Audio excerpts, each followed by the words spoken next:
Hi student, 12th standard chapter 1 invest பற்றி நமக்கு பார்க்க போகிறோம்.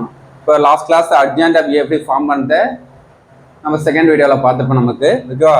இப்போ இன்வெஸ்ட் எப்படி ஃபார்ம் பண்ண போகிறோம். ஒரு மேட்ரிக்ஸ் கொடுத்து டு ஃபைண்ட் ஏ இன்வெஸ்ட் கேட்டாங்கன்னா ஏ இன்வெஸ்ட் equal to 1 by determinant A into adjoint A தான் நமக்கு ஜென்ரல் ஃபார்முலா. ஓகேவா? நெக்ஸ்ட் அதோட ப்ராப்பர்ட்டின்னா இன்வெஸ்டோட ப்ராப்பர்ட்டி நமக்கு என்ன, ஒரு மேட்ரிக்ஸில் இன்வெஸ்ட் ப்ராப்பர்ட்டி என்ன. ஓகேவா? இப்போ left first property A transpose equal to ஏ இன்வெஸ்ட் equal to A invest whole transpose equal to நம்ம விரைவு பண்ண சொல்லுவாங்க. அப்போ விரைவு பண்ணா ஃபர்ஸ்ட் லெஃப்ட் ஹேண்ட் சைடு எடுத்துங்க. லெஃப்ட் ஹேண்ட் சைடுக்கு ஒரு ஏ கொடுத்துருந்தாங்கன்னா அது டிரான்ஸ்போஸ் எடுக்கிறீங்க, அதுக்கு இன்வெஸ்ட் எடுக்கிறீங்க. இன்வெஸ்ட் எடுத்துட்டு ஆன்சரோட ரைட் ஹேண்ட் சைடு ஏ இன்வெஸ்ட் எடுத்து அதுக்கு டிரான்ஸ்போஸ் எடுத்த ஆன்சர் ரெண்டு எப்படி சேமா இருக்குன்னு விரைவு பண்ணி காமிக்க சொல்லுவாங்க. இது ஜஸ்ட் நமக்கு ஒரு 5 மார்க் கொஸ்டின் கேட்க சான்ஸ் இருக்கு. நெக்ஸ்ட் நமக்கு லேம்டா ஏ ஹோல் இன்வெஸ்ட் equal to 1 by lambda A இன்வெஸ்ட் நமக்கு செகண்ட் ப்ராப்பர்ட்டி கொடுத்துறாங்க. நெக்ஸ்ட் நோட், இந்த நோட் இம்பார்ட்டன்ட் நமக்கு அந்த நோட் ஃபார்ம் பண்ணி நமக்கு சம்ஸ் ஒரு 3 சம் 4 சம் எக்ஸசைஸ் 1.1ல கொஸ்டின் இருக்குது நமக்கு. அப்போ நமக்கு ஒரு அட்ஜாயின்ட் ஆஃப் ஏ கொஸ்டின் கொடுத்துட்டு ஏஎன்எஸ் கொஸ்டின் கேட்டாங்கன்னா என்ன formula, plus or minus 1 by root of determinant of adjoint of A into adjoint of A. ஓகேவா?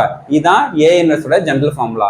இல்ல அட்ஜாயின்ட் ஆஃப் ஏ கொஸ்டின் கொடுத்துட்டு to find A matrix form பண்ண சொன்னாங்கன்னா கரெக்டா question புரிஞ்சணும். அட்ஜாயின்ட் ஆஃப் ஏ கொடுத்துட்டு ஏ மேட்ரிக்ஸ் கொஸ்டின் கொடுங்கன்னா அப்ப என்ன formula, plus or minus 1 by root of determinant of adjoint of A, adjoint of adjoint A. The formula very important.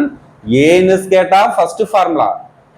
Adjoint of A கொடுத்து A matrix form பண்ண சொன்னா second formula. இந்த ரெண்டு ஃபார்முலாவும் கரெக்டா இருக்கும் நமக்கு தெரியணும். ரெண்டுக்குமே அட்ஜாயின்ட் ஆஃப் ஏ தான் கொஸ்டின் கொடுத்துருப்பாங்க. ஆனா அட்ஜாயின்ட் ஆஃப் ஏ கொடுத்துருப்பாங்கன்னா கொஸ்டின் கேட்பாங்க ஏஎன்எஸ் கேட்டா இந்த ஃபார்முலா யூஸ் பண்ணுங்க, அல்ல ஏ ஃபைண்ட் பண்ண சொன்னா செகண்ட் ஃபார்முலா யூஸ் பண்ணுங்க. Okay, plus or minus 1 by root of determinant of adjoint A into adjoint of adjoint of A. ஓகேவா? அதான் ஜெனரல் ஃபார்முலா. ஓகேவா? Next reverse law for inverse. Reverse லானா inverse format தான். ஓகேவா? அப்ப என்ன பண்ணா ஏபி மல்டிப்ளை பண்ணி இன்வெர்ஸ் எடுத்தாலும் பி இன்வெர்ஸ் எடுத்துட்டு ஏ இன்வெர்ஸ் ரெண்டு மல்டிப்ளை பண்ணாலும் ரெண்டு சேமா இருக்கும்னு சொல்றாங்க. அதான் ரிவர்ஸ் லாவோட ஜெனரல் ப்ராப்பர்ட்டி நமக்கு. Okay, next law of double inverse. Double இன்வெர்ஸ்னா ஒரு இன்வெர்ஸுக்கு அகைன் ஒரு இன்வெர்ஸ் எடுத்தோம்னா திரும்பி அகைன் என்ன வரும், ஒரு ஏ சேம் மேட்ரிக்ஸ் ஏ தான் நமக்கு ஃபார்ம் ஆகும். ஒரு ஏ இன்வெர்ஸ் எடுக்கிறீங்க, அதுக்கு திரும்பி அகைன் ஒரு ஏ இன்வெர்ஸ் எடுக்கிறீங்க, ரெண்டையும் எடுத்தாங்கன்னா நமக்கு ரிட்டர்ன் வரும், நமக்கு ஒரு ஏ மேட்ரிக்ஸ் தான் ஃபார்ம் ஆகும். ஓகே, நெக்ஸ்ட் இது இந்த ப்ராப்பர்ட்டில இம்பார்ட்டன்ட் நமக்கு. இப்போ adjoint of A whole inverse equal to adjoint of A inverse equal to 1 by determinant A into adjoint ஏன்னு சொல்லலாம். ஒரு மாடுலஸ் ஆஃப் நமக்கு adjoint A equal to determinant of A into n-1 சொல்லலாம்.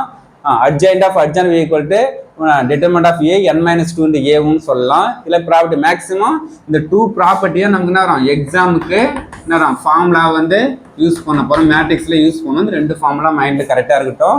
அட்ஜாயின்ட் ஆஃப் லேம்டா ஏ இருந்துச்சுன்னா lambda power n-1 adjoint of A நமக்கு இந்த property use பண்ண போறோம். ஏன்னா சம்ஸ் நமக்கு இருக்குன்னா அப்ப நான் சம்ஸ் நடத்தும் போது இந்த ஃபார்முலா எங்க யூஸ் பண்றேன்னு சொல்றேன் உங்களுக்கு. ஓகேவா? ஆனா அந்த ரெண்டு ஃபார்முலா தான் வெரி வெரி இம்பார்ட்டன்ட், மைண்ட்ல வச்சுங்க. நெக்ஸ்ட் டிட்டர்மினன்ட் ஆஃப் நம்ம adjoint of adjoint by equal to நமக்கு determinant of A n-1 whole square நமக்கு ஃபார்ம் பண்ணலாம். Next adjoint of A transpose எடுத்தாலும் டிரான்ஸ்போஸ் ஏக்கு எடுத்து அட்ஜாயின்ட் ஏ கண்டுபிடிச்சாலும் ரெண்டு சேமா தான் இருக்கும் அப்படின்னு சொல்றாங்க. நெக்ஸ்ட் ஒரு நேரம் டிட்டர்மினன்ட் ஆஃப் லேம்டா எப்படி சொல்லலாம், லேம்டா பர் n டிட்டர்மினன்ட் ஏ நமக்கு ஃபார்ம் பண்ணலாம். அந்த 2 ஃபார்முலா இம்பார்ட்டன்ட். நெக்ஸ்ட் இந்த 2 ஃபார்முலா இம்பார்ட்டன்ட் நமக்கு. ஓகேவா? இந்த நமக்கு ரிவர்ஸ் லாவும் வெரி இம்பார்ட்டன்ட். ஏன்னா 5 மார்க்ல ஒரு மேட்ரிக்ஸ் கொடுத்து ஏ பி மேட்ரிக்ஸ் 2 மேட்ரிக்ஸ் கொடுத்துட்டு left hand side right hand side check பண்ண சொன்னா இந்த ஃபார்முலா நம்ம யூஸ் பண்ணோம் நமக்கு. ஓகேவா? அதனால இந்த ஃபார்முலா பண்ணா இன்வெர்ஸுக்கு ஜெனரல் இன்வெர்ஸ்னா இந்த ஃபார்முலா. அட்ஜாயின்ட் ஆஃப் ஏ கொடுத்து ஏ இன்வெர்ஸ் கேட்டா இந்த ஃபார்முலா யூஸ் பண்ணணும். அட்ஜாயின்ட் ஆஃப் ஏ ஃபார்ம் பண்ணிட்டு ஜஸ்ட் ஏ மேட்ரிக்ஸ் ஃபார்ம் பண்ண சொன்னா இந்த ஃபார்முலா யூஸ் பண்ணணும். ஓகேவா? அது நெக்ஸ்ட் இந்த 2 ஃபார்முலாவும் மைண்ட்ல கரெக்டா வச்சுங்க.